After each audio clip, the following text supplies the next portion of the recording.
how are you? Welcome to my channel. My name is Sharon, aka Baraka, and I just want to welcome you to this channel. Let me just make myself bigger so that I can see you clearly, and then we'll go back to sharing the screen.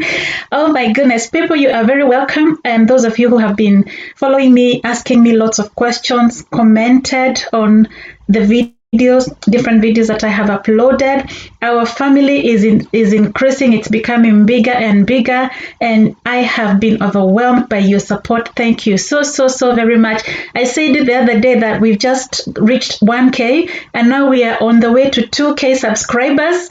It's been less than a week, and you can see how we are going up and up and up, and all that is because of your support. So thank you so much. I don't take that for granted. Now, if you're new here, karibu sana. Karibu means welcome. And please feel at home. Take a seat and make yourself comfortable. This is your family and you are welcome. If you are a returning subscriber, again, you're also very welcome. You are the reason why I keep coming back with more and more content. And in today's video, like you can see, I have another interesting video. It's about some of those questions that you have been asking. I have received some similar questions, and I thought I'm going to address in today's video, and particularly people who keep asking who are in the health and care sector and are eligible to apply for jobs in the UK. So without further ado, guys, let's go straight into the video, and I'm going to show you who the healthcare workers are. So we're going to begin with sharing this screen in just 1 second. Right, so that's the health and care worker visa. And by the way, let me make it bigger for you. So I have big good news for people who are in the health and care sector. I have been talking about the skilled worker route, and what the government is also saying that if you are a health and care worker, which I'm going to go into a bit to explain who a health and care worker is, you don't actually have to apply for the skilled worker visa because that is a bit costly. You can apply for the health and care worker visa, which is cheaper and it's not going to cost you a lot of money.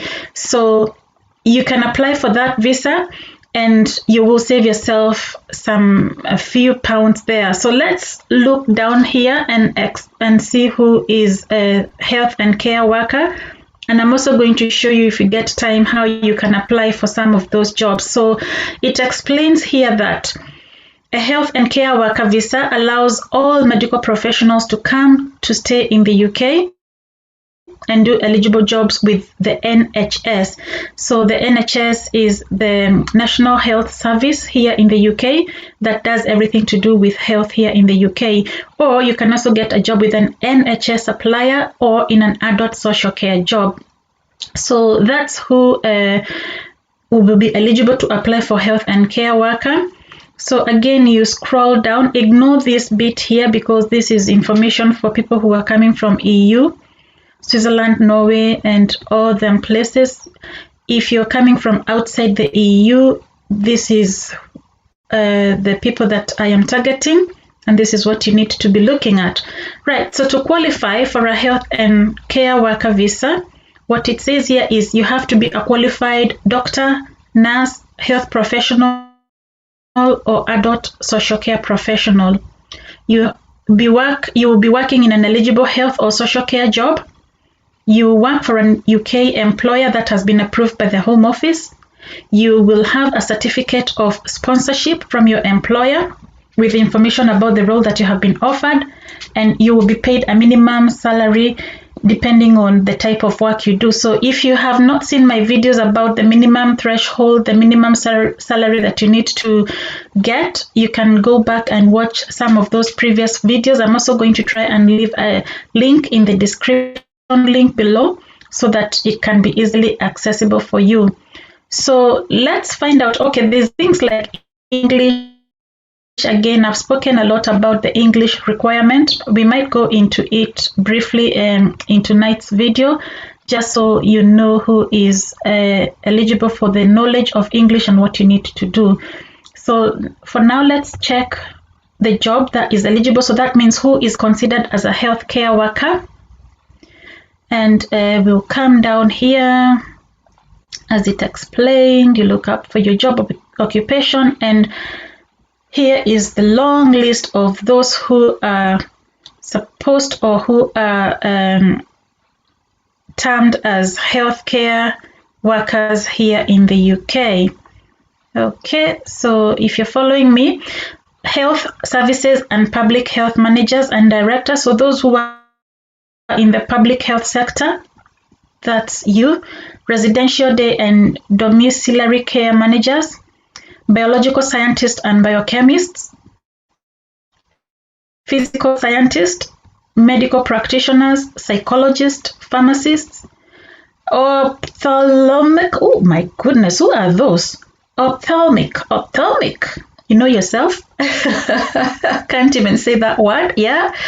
So dental practitioners, medical radiographers, podiatrists, health professionals that are not elsewhere classified, physiotherapists, occupational therapists, those are OTs, speech and language therapists, therapy professionals that are not elsewhere classified, such as osteopaths and psychotherapists, right? Nurses, midwives, social workers, laboratory technicians, paramedics, dispensing opticians, pharmaceutical technicians, medical and dental technicians, health associate professionals that are not elsewhere classified, nursing auxiliaries and assistants, dental nurses, and senior care workers. So you see, that's a very long list of who is termed as a health and care worker. And then remember, when you're making the job application, they're going to ask you for your code, your job code, and it is these numbers that you see along here. That is the job code that you will need to input when you're making any application as a health and care worker. The advantage of a health and care worker is that you're going to pay less fees.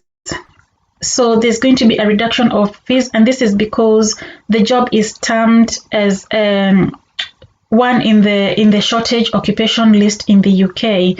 So let's see how much it's going to cost you to apply for a health and care worker visa, which is different from the skilled worker visa that I was speaking about. So this is a different kind of visa, specific just for health and care workers.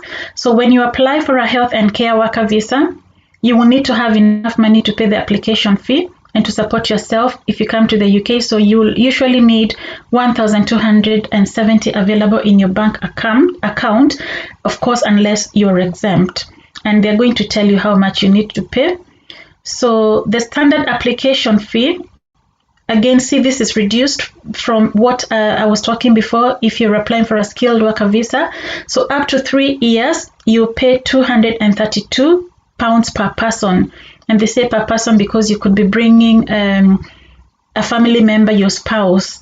So you pay £232 per person. If you're bringing any dependents, that's how much you need to pay for each person. That's the application fee. If you're applying to stay for more than 3 years, then you pay £464 for each person that's coming with you. So your spouse, your children, depending on how many you're bringing, you pay £464. That's just for the application fee. Okay. So if you're from an eligible country, your application fee will automatically be reduced by £55 if you are from one of these countries here. So again, this is mainly the EU. So Austria, Belgium, Croatia, Republic of Cyprus, Czech Republic, Denmark. So if you're coming from EU mainly and all these countries that are listed here, your fee is going to be reduced. Okay. So again, you will need your certificate of sponsorship, which confirms that you already have a job offer in the UK, and you need to submit that with your application.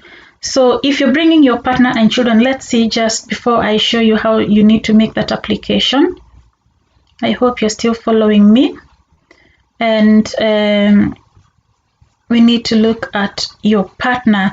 And who does the Home Office actually say or approve is a partner and children? So a partner, your partner and your children can apply to join you to come and stay in the UK as your dependent. So if you have a partner, husband, wife, and any children, they can come as your dependents if they are eligible, and if their application, the main applicant's application is successful, their visa will also end the same date as your visa ends. So who is a dependent? A dependent partner or child is either your husband, your wife, your civil partner, or any unmarried partner.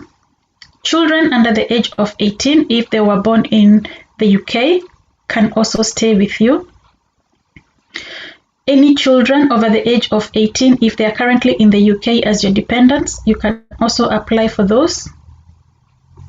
Okay, so your partner must be able to prove that they are your civil partner or you have married them, and that it is a recognized marriage in the UK.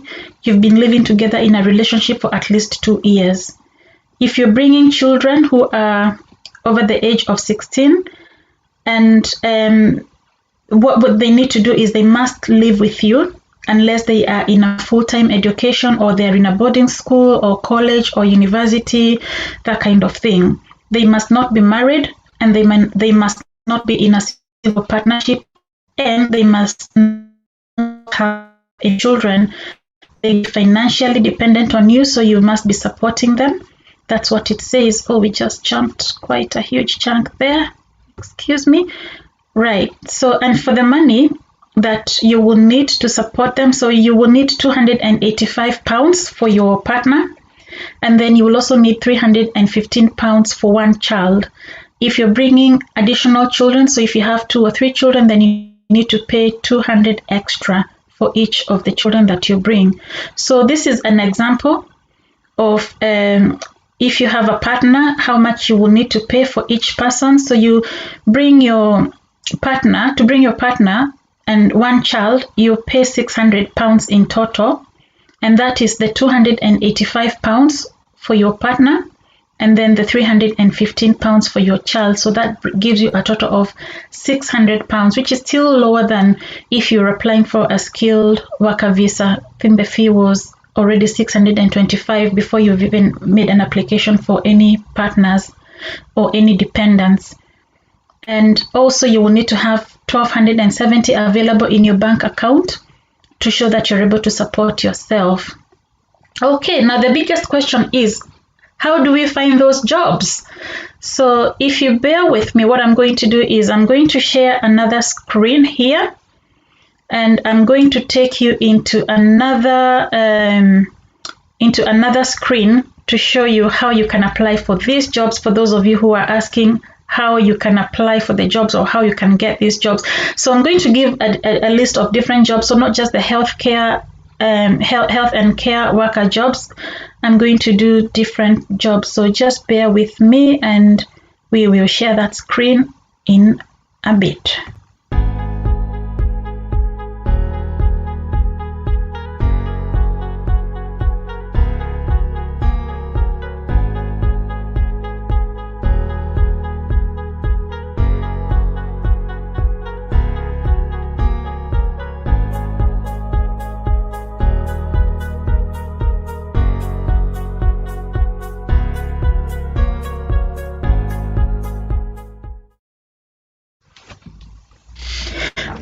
All right, so here we are, and this screen, if you can see me, is a screen for where you can start your job search. LinkedIn.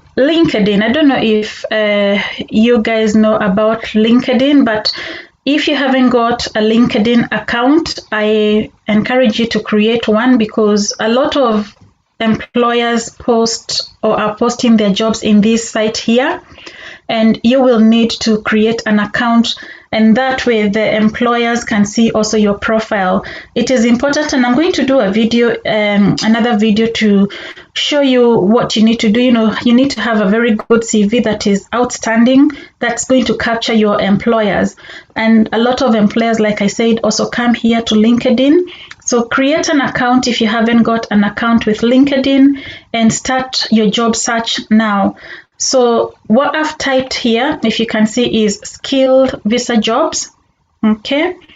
And let's first look at the first job. If you can see what I am doing right here. There's a crisis practitioner. So again, this is for those who are in the medical field. When you're in LinkedIn, what I'm going to teach you to do is click on Control and F, and then type visa on this box here. Type visa and enter, and it's going to show you, it's already highlighting all the skilled worker visa. So it makes it easier for you to do it that way. So remember Control and F, and it's going to show you all the sponsored jobs on here. So again, this one has been advertised by Leeds and York Partnership. It's an NHS job, so you definitely know that this is an approved employer. And so they are going to apply, they are going to support skilled worker visa. And if you're applying for a vacancy in the health or adult social care, you check your eligibility for the health and care worker visa. This is the other visa I said. So they're saying if you're eligible, you can apply for the health and care worker visa instead. It is cheaper to apply, and you do not need to pay the annual immigration health surcharge fee. If you remember, I did a previous video and I said there's surcharge that you need to pay. So there's an NHS surcharge that you need to pay. But if you're applying for a job as a health and care worker, all that long list that I've just done, that I've just told you before, you will not need to pay the extra money for NHS. So that saves you a good £625 there, which is really, really good. Okay, so again, this one has different jobs. So let's look at community mental health. And again, let's go to the magic Control and F and enter. And it gives you right here the information. So again, it says not everyone needs a skilled worker visa. If you're applying for a vacancy in health and adult social care, you can check if you're LIFT. What is that? Those of you who are in the medical field, tell us what LIFT is. LYFT. I really don't have a clue what that is. But it's saying you can check if you are that committed. Okay, you could get a visa sponsor for that job. And again, this one is also advertised by Leeds and York Partnership. It's an NHS job. If you're eligible, make sure you read the job description, what they're looking for. Make sure you fit in with their criteria, and just click on this blue button that says apply, and you should be able to apply for that job. Okay, let's find another one. So there's all these occupational therapists. Just remember to do Control F to see if there's going to be a visa sponsored for the job that you're looking for. All right, let me scroll all the way down and look for another page. See, this long list of jobs. So let's do a different job. Teaching. Those of you who have been asking about teaching, let's get into this one. This one has been advertised by University of Portsmouth. It was advertised 1 week ago. So this looks like is a job that is on high demand. There is already 45 applicants so far. The job offer is $35,845 per year to $39,152 per year. Is it visa sponsored? Control F and enter. The University of Portsmouth believe that this role may be eligible for sponsorship with UKV1 and the skilled worker visa route. So yeah, that could be eligible. Okay. So again, if you meet the threshold for those who are in the teaching field, click apply and hope for the best once you have applied. So let's look for another job, maybe a different field. What? Administrator, ICT. Let's try ICT. ICT is for people who are in IT industry. Now I don't know what has happened there. Just bear with me because I'm sure I have lost you. Right, where did that job go? It was an IT job. Anyway, let's keep scrolling because I have just lost that one in a little bit. That's the one, isn't it? Yeah, that's the one. ICT Services and Coordinator. Again, this one has been advertised by who? Rich South Academy. It's a primary, what is that? 2001, blah, blah, blah. Is it a school job? Looks like. Yeah, so for those who are in education, teachers, but obviously it's an IT job. 1 second. So let's do again Control F and enter.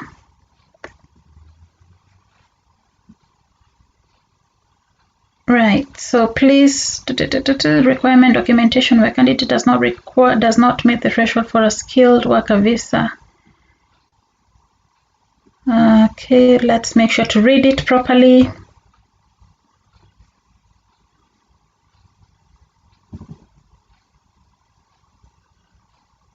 Okay, just make sure you read it properly, and I really can't see where it says that the job is going to be visa sponsored. So I would pass that one because if you click on the application button, you're just going to lose it. Oh, and again, always remember to check the closing date. You see here where it says closing date. Always remember to check the closing date. This one is actually ending today. 12th of August is the deadline, so no need to apply for that one because unless you apply now, you will most likely not get it. So very important to check the closing date when you're applying for any job. Okay, so let's go down to what? Catering assistant. This is part-time, so it is unlikely that it's going to be visa sponsored. And how you know it, again, you click Control and F and enter. Yeah, see, this one says the role will not attract sufficient points to obtain. Is right here. This is where all the information is to meet as a sponsored skilled worker. So don't waste your time applying for that kind of job because it's not going to sponsor you. They're not going to sponsor you for your visa. So but like you can see, there's a lot of jobs here that have been posted. Don't pay anybody. Just be very careful because there are scammers out there who are looking to exploit you. You need to be very careful. If you have to make any payment, you only make a payment to the government website that is collecting the fee. But in terms of paying an individual to do that for you, you will likely be scammed, and you don't want to be scammed. So that's how to search for those jobs. Again, I'm going to leave in the description link the link for where you need to apply for the jobs, and I'm also going to leave the link for the health and care worker visa. This is an addition advantage to those who are in the health and care sector. You can apply for that visa, which is going to be cheaper than applying for the skilled worker visa. So take a tour around, play around it, look at what jobs are on offer, and see if there's anything that's going to fit in your criteria. So I'm going to end this video here now, guys. And again, thank you so much for everyone that has been supporting me Thank you for all of you that have subscribed, all the new subscribers. You are very welcome. I'll keep posting more and more videos. I have a lot of questions. Some have asked about if you're working in special education. If you go to LinkedIn and start searching for those jobs there, you will find that they have posted some of those jobs, and you could look at whether you fit in the criteria. The other video I'm going to do is about making your CV. So you need to prepare a very good CV that stands out. If you're going to be posting your profile on LinkedIn, you need to stand out so that when you're making that job application, your employers can capture you and they can get the right candidate that they're looking for. So I wish you all the best, all of you who are looking to immigrate on the work visa route. And also, if you want me to do videos on other ways that you can immigrate, not just the job route, I can do that because I've got a knowledge on that as well. I'm not an immigration advisor, and I have left a disclaimer there down in my description link saying I'm not an immigration advisor. I'm purely doing these videos to help people who may be wanting and asking questions on how they can immigrate to the UK, to help you look for alternatives of what you can do. So I keep saying I'm going to end the video here. Now I am ending the video here, guys. Thank you so much. And until the next video, guys, Baraka.